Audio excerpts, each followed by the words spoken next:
Hi guys. Yesterday was a very beautiful day up Mount Brewster near Banff. Let me bring the temperatures from yesterday.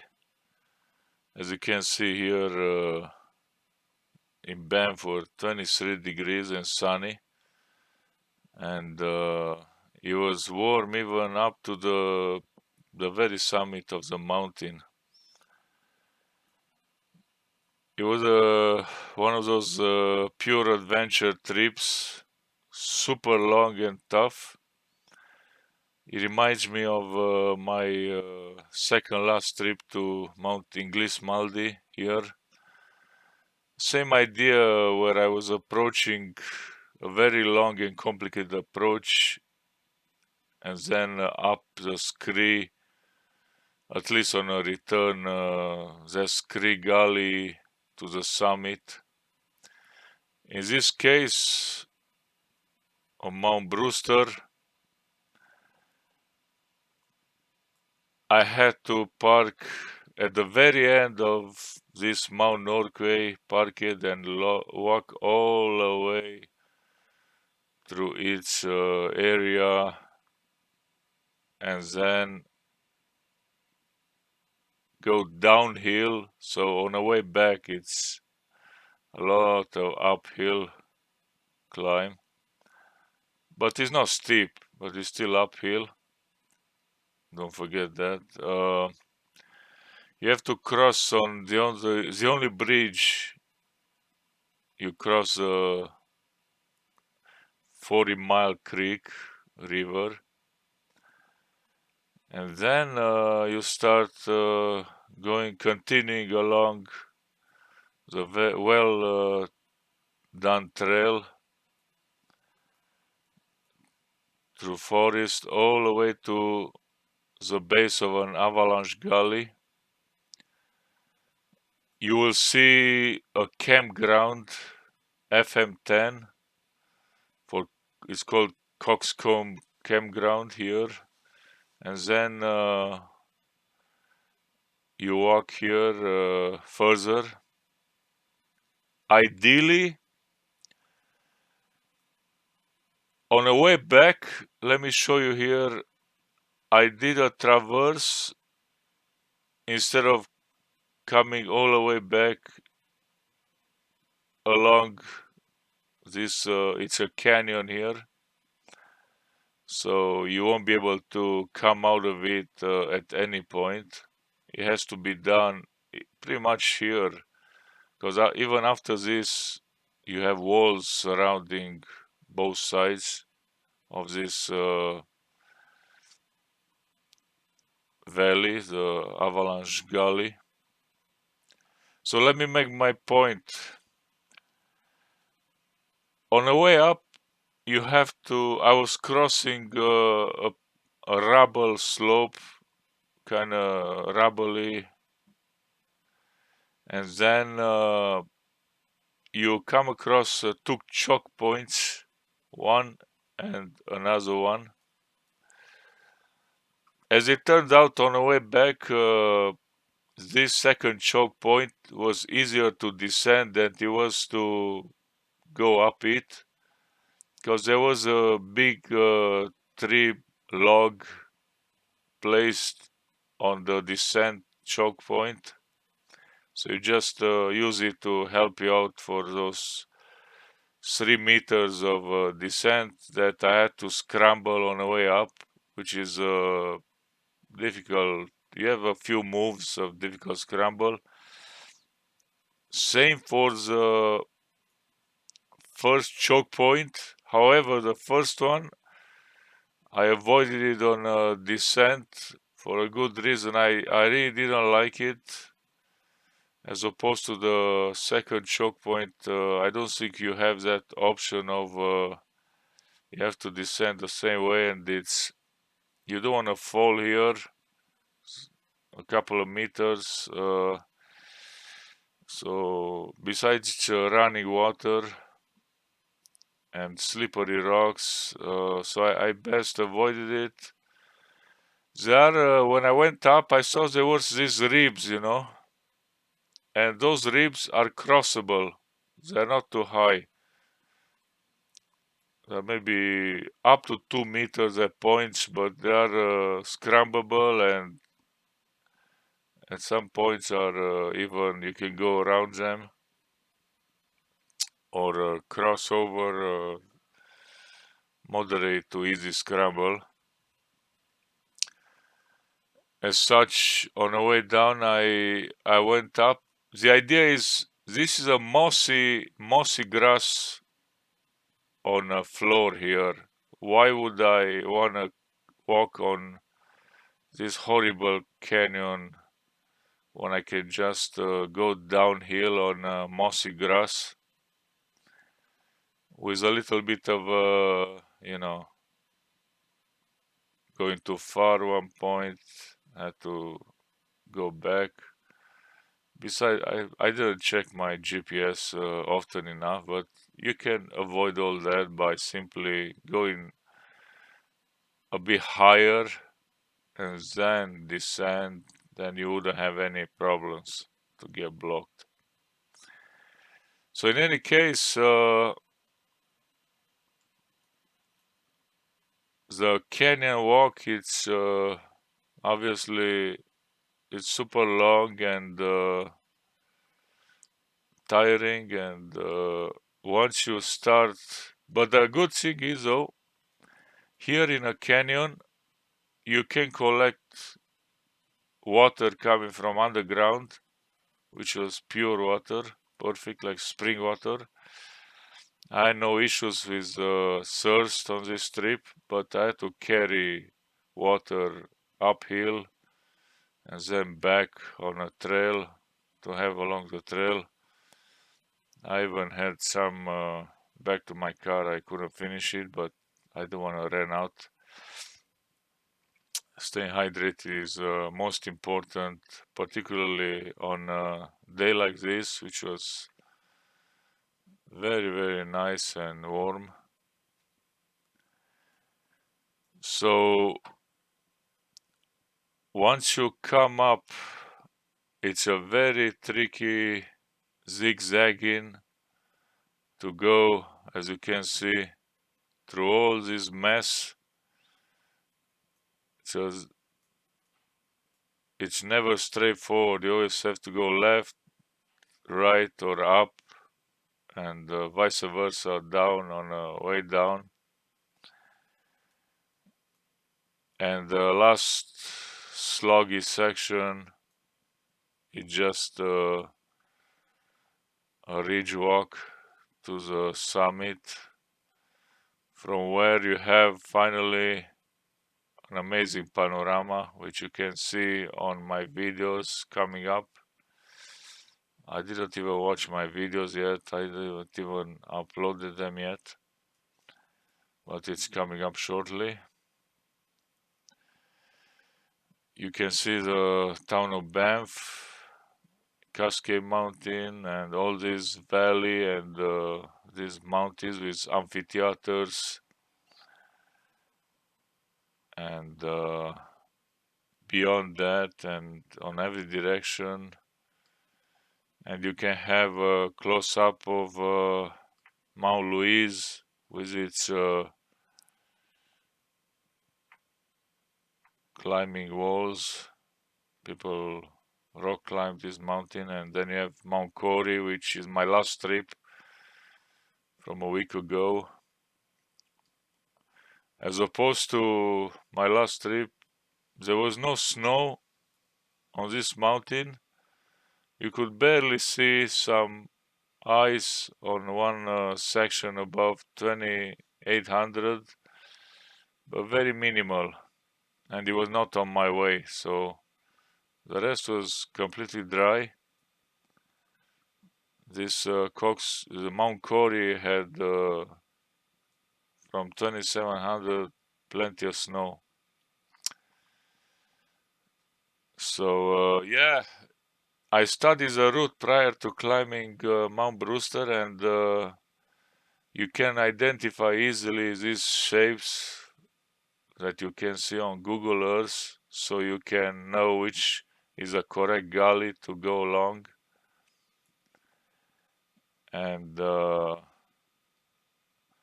yes, the only problem is super long, but the approach trail is really good. It's a horse trail also. I haven't seen a single person.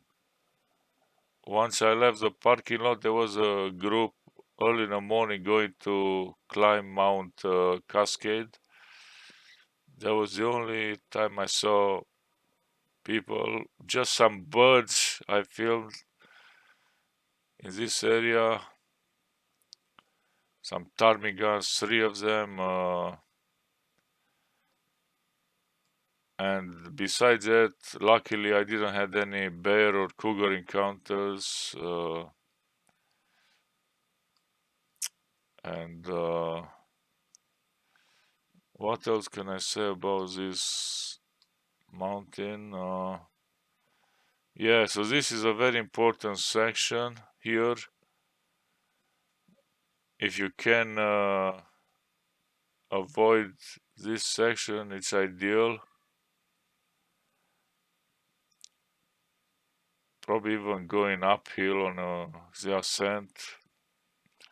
I would do it, but I know when to traverse, because if you don't traverse early enough,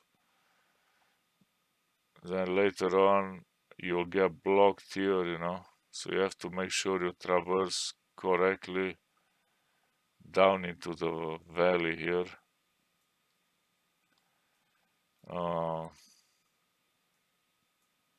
Yeah, it's a very rough terrain.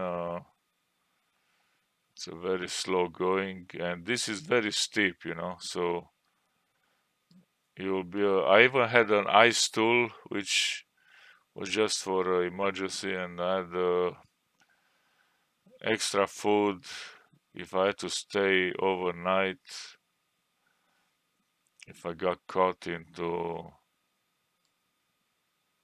an overnighter, but I kept going non-stop. Actually, I did stop. I had a nap. It was nice and sunny from 2 to 3 because I didn't sleep the previous night. Only had 1 hour of sleep. So then I had an extra hour and nap here next to a fir tree up on the slopes where are no bears. Was sunny and warm. Very nice, relaxing time. And then I gained some energy and was able to finish up.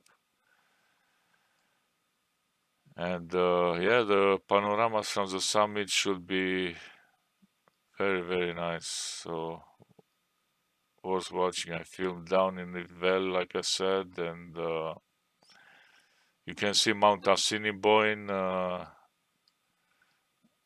and another 11,000ers, but I didn't have the name. Even now, I don't have the names for them. So yeah, please enjoy the video. This is Adrian signing up, closing up the Google Earth here, and enjoy the panoramas coming up. Cheers.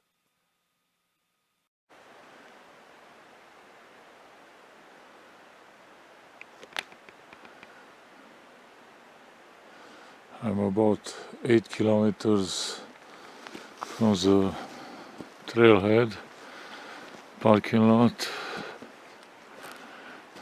not far from the campground.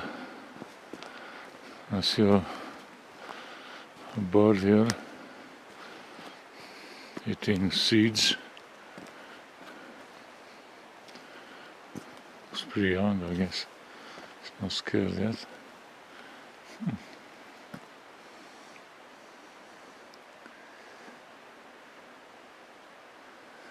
There's Mount Fifi and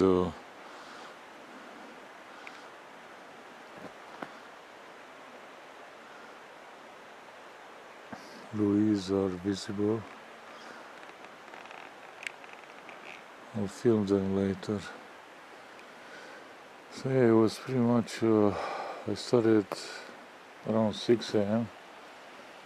It was just another group heading for Cascade Mountain, and the trail is very good but very long. So it's gonna be like 9 kilometers or 10 before I reach the gully, where I am gonna turn right and go up towards the ridge.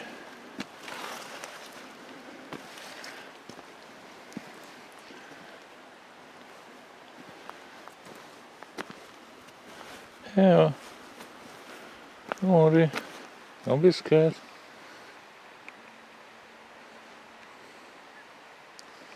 Very courageous, she's so close.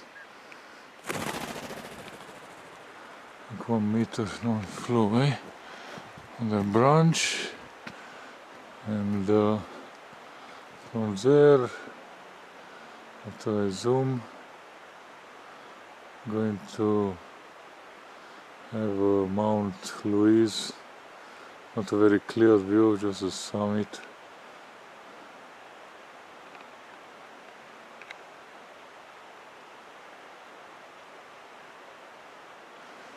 So yeah, I shall continue now.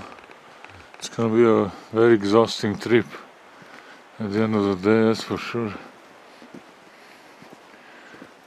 Oh, another bird. Huh. What do you know? A second one. Also not afraid. Oh, afraid now. Yeah. Yeah, I arrived at this FM10 Mount Coxcomb campground. It's a reference point. It's 8 kilometers from the trailhead. My GPS shows 7.8, but I don't know how accurate it is. It's a little opening here. I'll film the view in a bit once I get in that clearing, so I don't restart the video. Yeah, I'm pretty satisfied so far. The only thing is my energy bars are frozen up solid. Most of them, some are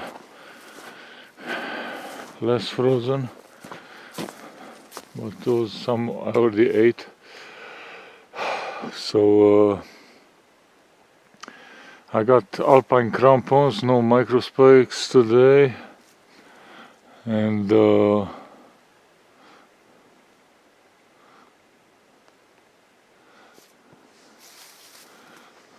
then I got even an ice tool.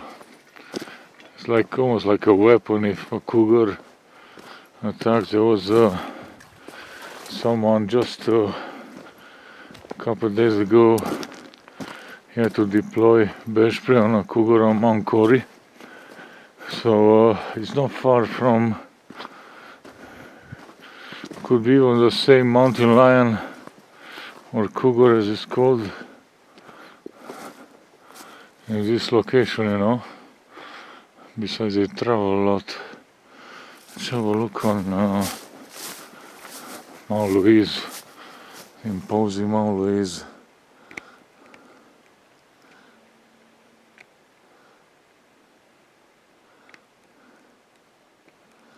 Yeah, and I got lots of drinks because I don't so far I don't wanna feel from the creek.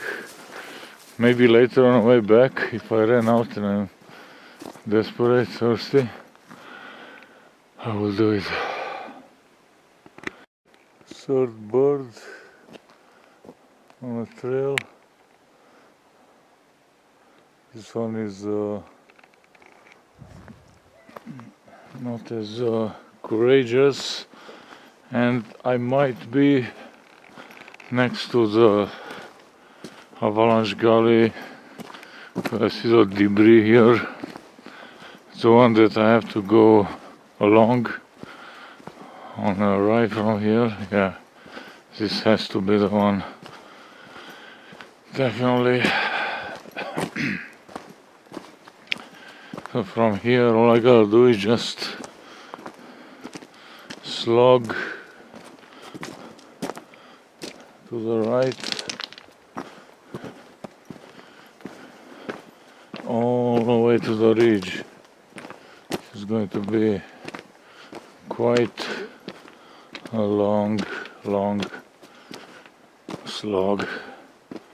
I don't know, maybe 1,400 meters or something like that. And elevation gain from here. Yeah, I'll check Google Earth first, just to be sure I'm at the right gully, and I'll decide from there. Yeah, I should be in a correct gully. It goes all the way to the ridge, super long, and the good thing is I even see flowing water, probably melted from snow, which is great. Can refill my bottles, and the gully started at the 40 Mile Creek. I recognize features from even Google Earth, that curved line. I was looking a lot lately at this background.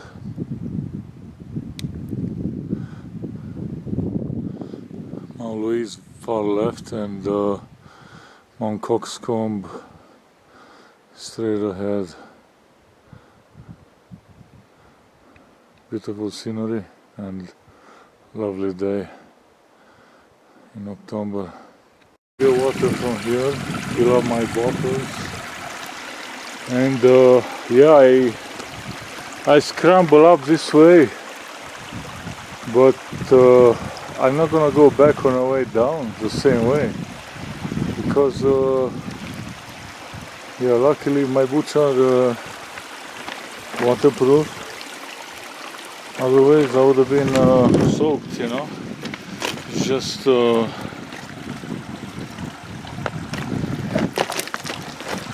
it's simply not a good option.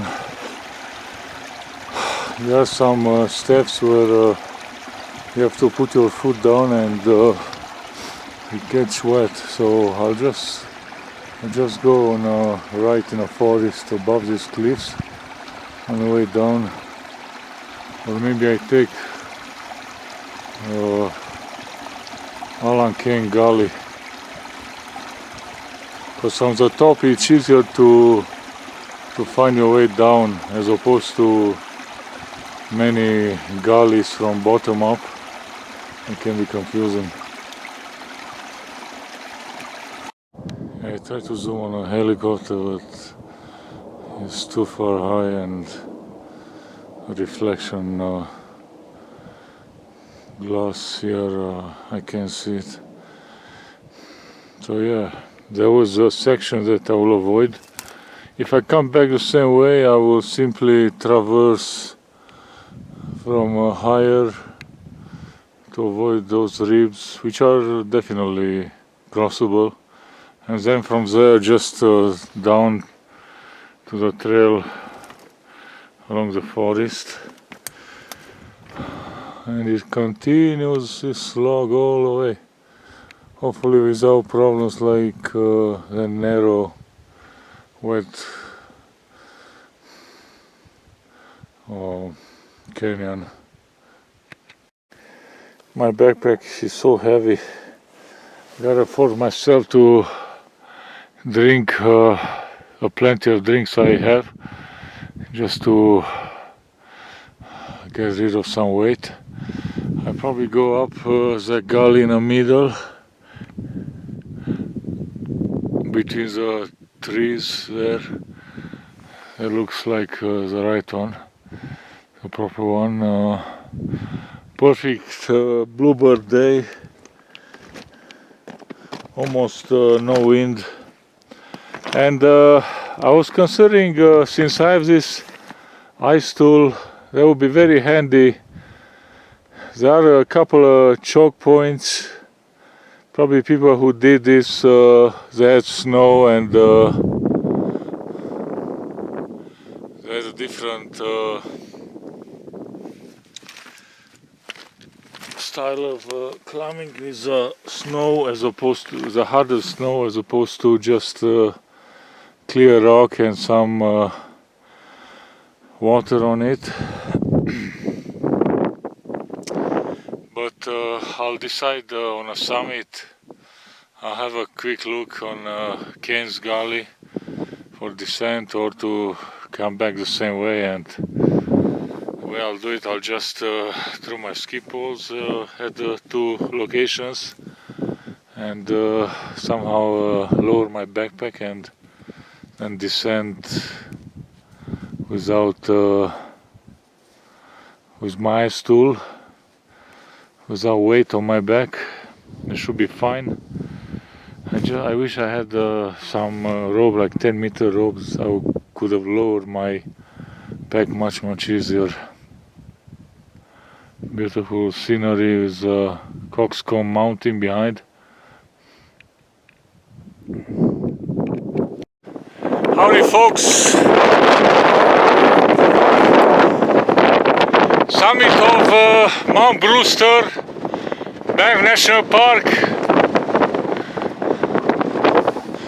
town of Banff.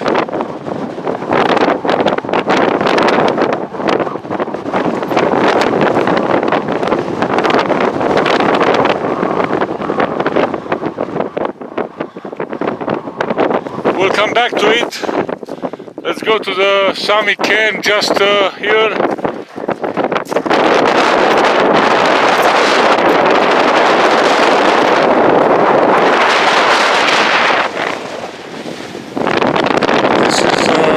This gully I took, a very big slog.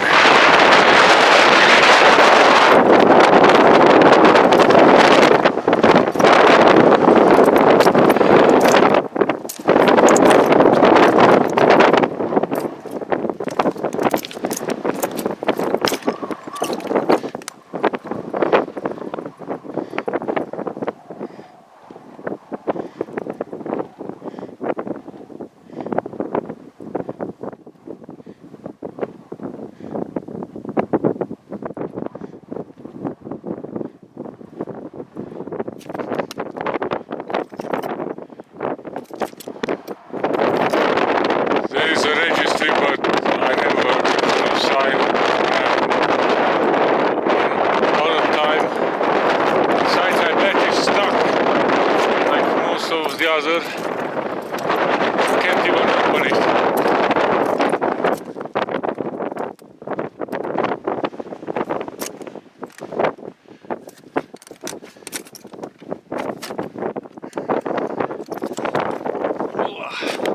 Let's go balance here.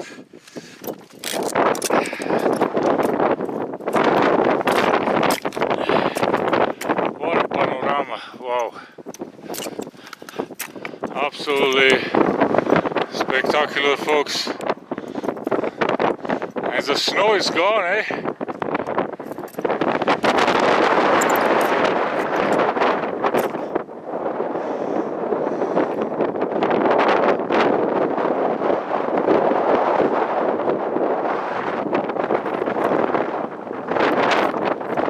Let's look at the west.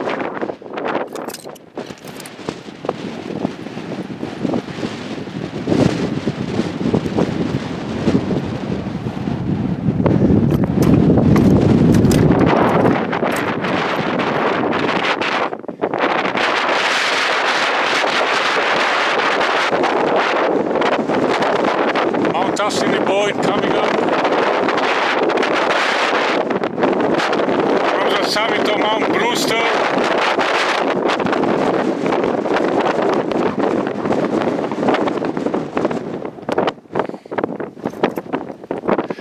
should focus mostly on this side of views where you don't see them from this angle, these mountains, you know.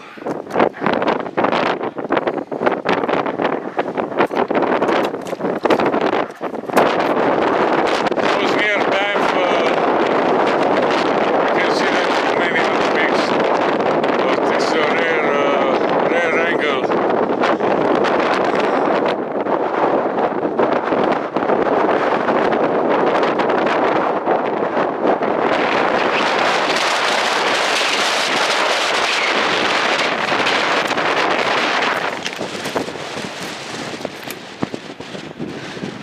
A week ago was much colder on Mount Cody. And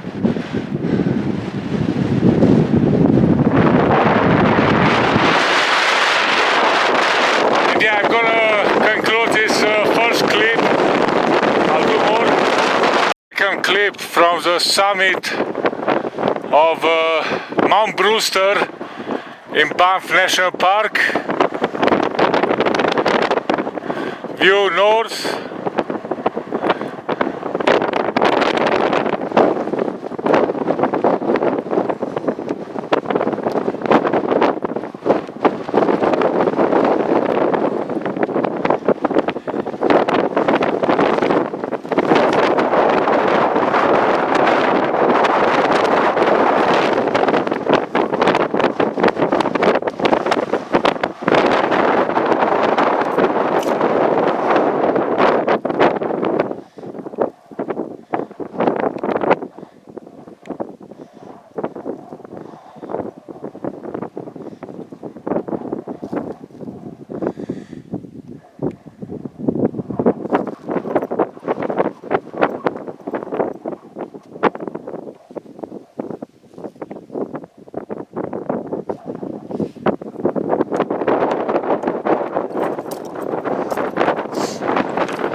View at the ascent gully.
conclude here, folks.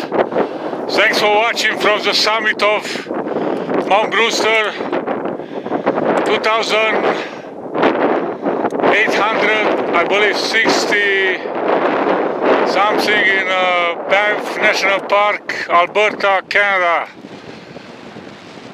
A last glimpse, and I'm heading back. Let me zoom on that white mountain.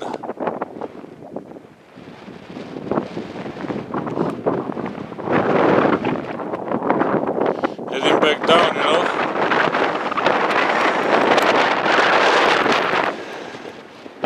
I should be about 2 hours of daylight before I got to use headlamps.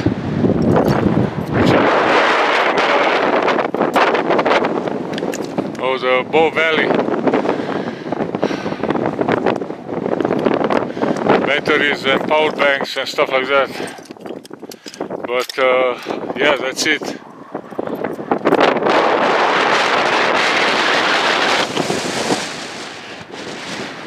This must be Kane's descent gully, but I'm not gonna take it. I really don't know what's ahead of me, or I should say below me, but yeah, and I put a lot of work to mark my ascent route, so I'm gonna just descend on it. I'm not gonna bother finding it's gonna be dark soon, so I don't have time to take chances. Also, it would have been probably a better option, but a decision is taken.